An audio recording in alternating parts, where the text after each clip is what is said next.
सुप्रिया सत्तन और आप देख रहे हैं लाइव टीवी समाचार। आइए नजर डालते हैं आज की कुछ खास खबरों पर, लेकिन उससे पहले एक नजर आज की हेडलाइंस की ओर। बांका के आदिवासी बाहुल्य क्षेत्रों में सोहराय पर्व की धूम। 3 दिवसीय आयोजन में हुए कई पारंपरिक कार्यक्रम, समाजजनों में दिखा उत्साह। वाराणसी में सीआरपीएफ के जवानों ने निकाला फ्लैग मार्च। चुनाव में भयमुक्त मतदान कराना फ्लैग मार्च का उद्देश्य, लोगों को दिलाया सुरक्षा का एहसास। चंपारण में चौतरवा थाना पुलिस को मिली बड़ी सफलता। भारी मात्रा में विदेशी शराब की जब्त, एक आरोपी को किया गिरफ्तार।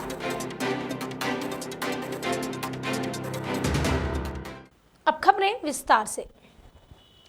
साबरकांठा के तलोद तालुका रामपुरा कंपा में प्राकृतिक खेती द्वारा देसी गुड़ बनाने का एक छोटा सा व्यवसाय शुरू किया गया। गौरतलब है, अश्विन भाई और उनके बेटे गन्ना, गेहूं और सब्जियों की प्राकृतिक खेती कर रहे थे। इससे रासायनिक उर्वरक का उपयोग करने का प्रयास किया जा रहा है। अश्विन भाई की अगर माने तो उन्होंने ऐसा बताया कि इस तरह से प्राकृतिक खेती करते हैं तो लोगों के शरीर विभिन्न प्रकार से होने वाली बीमारियों को रोक सकता है। इसी कड़ी में वर्तमान में गन्ना लगाकर देसी गुड़ भी बनाया जा रहा है। इस तरह प्राकृतिक खेती में काफी लाभ होता है और कई बीमारियों से भी लोगों को छुटकारा मिल सकता है। साबरकांठा से दिलीप परमार की रिपोर्ट। तालुकाना रामपुरा कंपा ना रईस सौनक पटेल, मारा पप्पा अश्विनभाई, અમે છેલ્લા 7 વર્ષથી પ્રાકૃતિક ખેતી કરીએ છીએ। સુભાષ પાલેકર દ્વારા જે દેશી ગાયના છાણના પેશાબ દ્વારા ઉપયોગથી અમે વાવેતર શેરડી પર કર્યું છે। અત્યારે અમે ગોળ બનાવી રહ્યા છીએ અને એમાં અમને પ્રાકૃતિકમાં સારું છે અને લોકોને સારું ખાવું છે। એના માટે અમે અમદાવાદ છે કે મુંબઈ છે કે વડોદરા, એમાં આપણો ગોળ છે, ઘઉં છે, મગફળીનું સિંગ તેલ આપણે કરીએ છીએ। મગફળીનું ઉત્પાદન કર્યા પછી એનું પ્રોસેસ કરીને સિંગ તેલ કરીએ છીએ। એવી રીતે અમે છેલ્લા 7મું વર્ષે प्राकृतिक खेती करी। बांका में हर साल की तरह आदिवासियों के आदिवासी बाहुल्य क्षेत्रों में सोहराय पर्व धूमधाम से मनाया जा रहा है। इस पर्व के 3 दिवसीय कार्यक्रम में बुधवार को बरद खूटा का आयोजन किया गया। इस अवसर पर परिवार के दामाद द्वारा पारंपरिक ढंग से घर के द्वारों पर फूलों से सजी खूंटी को गाड़ा गया। इसके बाद खूंटे में बैल को बांधकर उसे रिझाने की प्रक्रिया शुरू हुई। वहीं गांव प्रधान के नेतृत्व में पूजा अर्चना की गई और ढोल नगाड़ों के थाप पर आदिवासी बाहुल्य की महिला, पुरुष, बच्चे, बूढ़े पारंपरिक नृत्य प्रस्तुत करते नजर। बांका से उमाकांत शाह की रिपोर्ट। बहराइच के रुपई हीड़ा थाना क्षेत्र में नेशनल हाईवे 927 पर कार अनियंत्रित होकर सड़क किनारे पेड़ से जा टकराई। इस हादसे में आधा दर्जन लोगों के गंभीर रूप से घायल होने की खबर है। वहीं 2 लोगों की मौत भी हो चुकी है। गौरतलब है, रिश्तेदार की शादी से वापस लौटते समय नेशनल हाईवे पर यह हादसा हुआ। पुलिस ने इस मामले को संज्ञान में लिया है और जांच पड़ताल शुरू कर दी है। पाटन जिले के राधनपुर में भारत विकास परिषद की शाखा ने सदस्य परिवार का सुंदर मिलन और विस्मृति कला संगम के कार्यक्रम का आयोजन किया। इस मौके पर सभी को पुरस्कार देकर उत्साहवर्धन किया गया। इस अवसर पर शिक्षा राज्य मंत्री और कार्यक्रम के अध्यक्ष कीर्ति सिंह वाघेला सहित कई प्रबुद्धजन मौजूद रहे। भारत विकास परिषद राधनपुर द्वारा आयोजित आजना कार्यक्रम में राधनपुर मुकामे शिशु मंदिर में योजाला कार्यक्रम अंदर भारत विकास परिषद राधनपुर शाखाना प्रमुख दिलीप भाई पुजारा,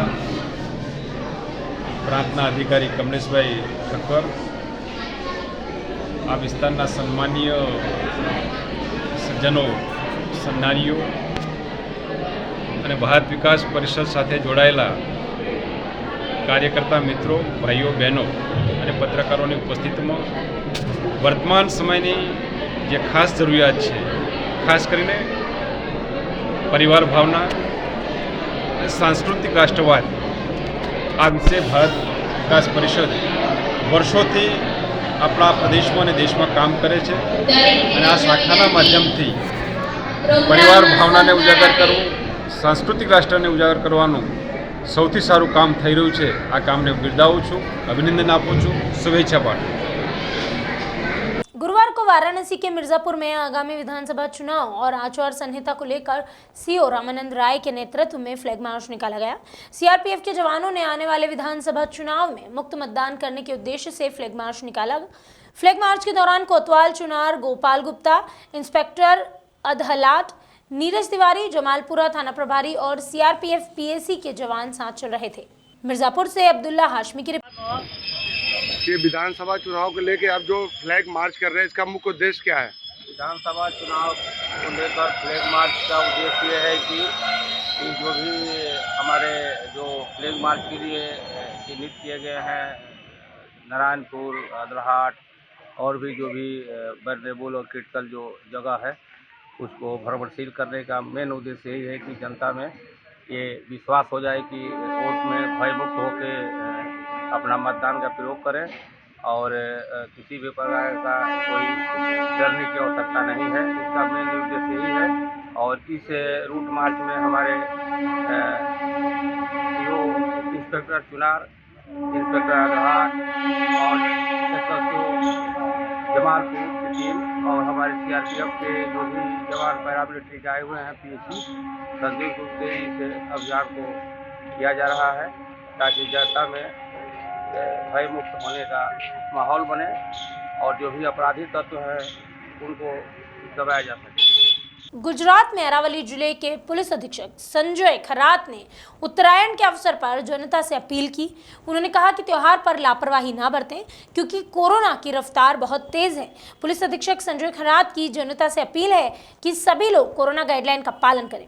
आइए आपको सुनाते हैं पुलिस अधीक्षक संजय खरात की ये स्टेटमेंट जिसमें वो जनता से अपील करते नजर आ रहे हैं। अरावली से जगदीश सोलंकी की रिपोर्ट। આવતીકાલે સમગ્ર ગુજરાત અને અરવલ્લી જિલ્લામાં ઉત્તરાયણની ઉજવણી થાય છે, પરંતુ આ વખતે આપણે સૌને ઉત્તરાયણની ઉજવણી કોરોનાના જે નિયમો નિર્દેશ છે એના પાલન સાથે કરવાનું છે, જે બાબતે ગુજરાત સરકાર તરફથી અલગ અલગ સૂચનાઓ આપવામાં આવેલ છે અને તે અંતર્ગત અરવલ્લી જિલ્લામાં પણ આ સૂચનાનો ધ્યાન રાખીને ઉત્તરાયણની ઉજવણી કરવામાં આવનાર છે।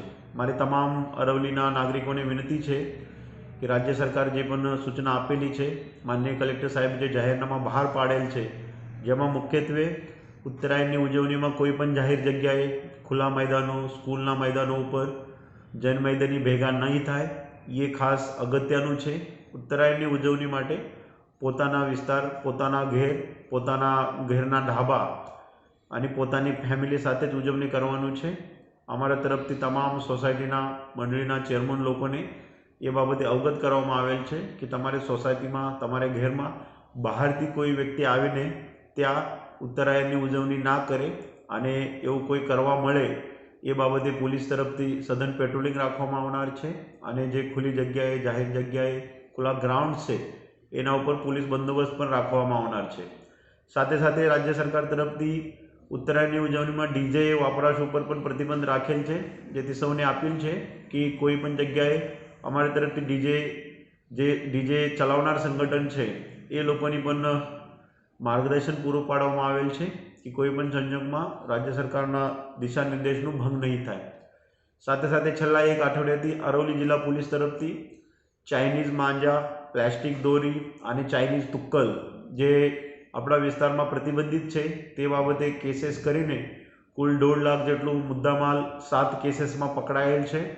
સૌ નાગરિકોને, સૌ વેપારીઓને મારી વિનંતી છે કે કોઈ પણ સંજોગમાં ચાઇનીઝ દોરો, પ્લાસ્ટિક દોરો, ચાઇનીઝ માંજા અને તુક્કલ જે પ્રતિબંધિત આઇટમ છે એની વેચાણ નહીં થાય, લોકો તરફથી એનો વપરાશ નહીં થાય અને કોઈ પણ સંજોગમાં ખરીદી નહીં થાય। જે બાબતે પોલીસની અલગ અલગ ટીમો બનાવવામાં આવેલ છે, ડિકોય ગોઠવવામાં આવેલ છે અને એના ઉપર આવી કોઈ કેસીસ, આવી કોઈ માહિતી આપણા જોડે હોય તો અરવલ્લી જિલ્લા પોલીસ કંટ્રોલ રૂમ, અમારા સિનિયર अधिकारी, पुलिस स्टेशनના લોકો એ સુધી આપણે જાણ કરી શકાય।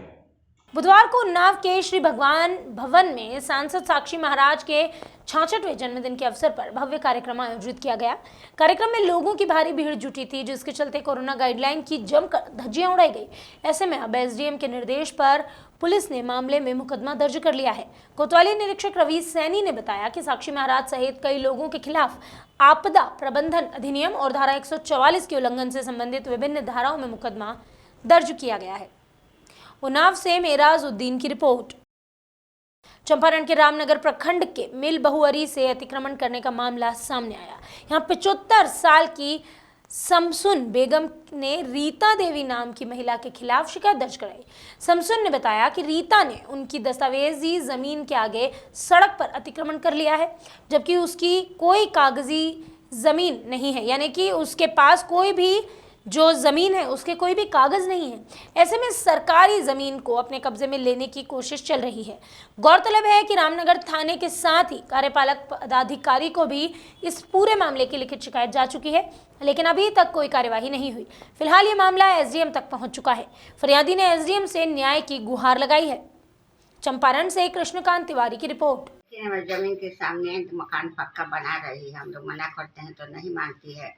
केस बगहा भी चला गया है। और क्या करें? केस हुआ इस पे? 107 केस भी हो गया है। क्या कर रही वहाँ पे वो? वहाँ पर खड़े होकर सब अपना बनवा रही है और हम लोग को चलने नहीं देती है, गाली गलौज करती है। कुछ हम लोग तो बोलबो नहीं करते हैं कुछ, तब भी वो गाली गलौज करती है। दरवाजा पर कौन, क्या नाम उनका है? अभी उस पे आवेदन पे जांच चल रही है। हमने अमीन साहब को निर्देशित किया है कि उस आवेदन पे जांच करके रिपोर्ट सबमिट करें। जैसे ही रिपोर्ट आती है तो उनकी विधि संगत कार्रवाई की जाएगी। उस जमीन सड़क जो है वो क्या मतलब घर मजर हुआ या क्या? तो वो जमीन अमीन साहब अपना रिपोर्ट देंगे, उसी के बाद निर्धारित होगा वो जमीन अगर गैर मंजूर हुआ है तो अतिक्रमण का बाद चला के उस पर कार्रवाई की जाएगी। अगर उसकी निजी जमीन है तो फिर कोई नहीं है, वो फिर सही माना जाएगा। उन्नाव में हसनगंज क्षेत्र के कोडरा गांव में श्रीमद् भागवत कथा का आयोजन जारी है। कथा की 11वें दिन गुरुवार को अवसेर जिला कन्नौज से पधारे आचार्य संजय कृष्ण द्विवेदी ने श्रद्धालुओं को बताया कि भागवत कथा का प्रताप ऐसा है कि पूरे कुल का उद्धार हो जाता है। आचार्य द्विवेदी ने कहा कि श्रद्धा और विश्वास के साथ यदि ईश्वर को पुकारा जाए तो वो अवश्य कृपा बरसाते हैं। इस मौके पर संजय कृष्ण द्विवेदी ने बताया कि भागवत कथा 1 जनवरी से चल रही है, जो 14 जनवरी तक जारी रहेगी। हसनगंज से सैफ सिद्दीकी की रिपोर्ट। से 14 जनवरी तक प्रतिवर्ष सादी बाबा आश्रम में 15 दिन का ये हम आयोजन करते हैं। सभी जनता जनार्दन का सहयोग है, जिसका जो कुछ श्रद्धा भक्ति बनती है आकर सहयोग देते हैं और सभी के सहयोग से ये कार्यक्रम हो जाता है। और 15 तारीख को यहाँ सुबह पूर्ण आहुति, भंडारा इत्यादि जो भी प्रसाद वितरण होता है, जो सहयोग देता है भक्त जनता जनार्दन, ये है यहाँ का। चंपारण की चौतरवा थाना पुलिस को बड़ी सफलता मिली।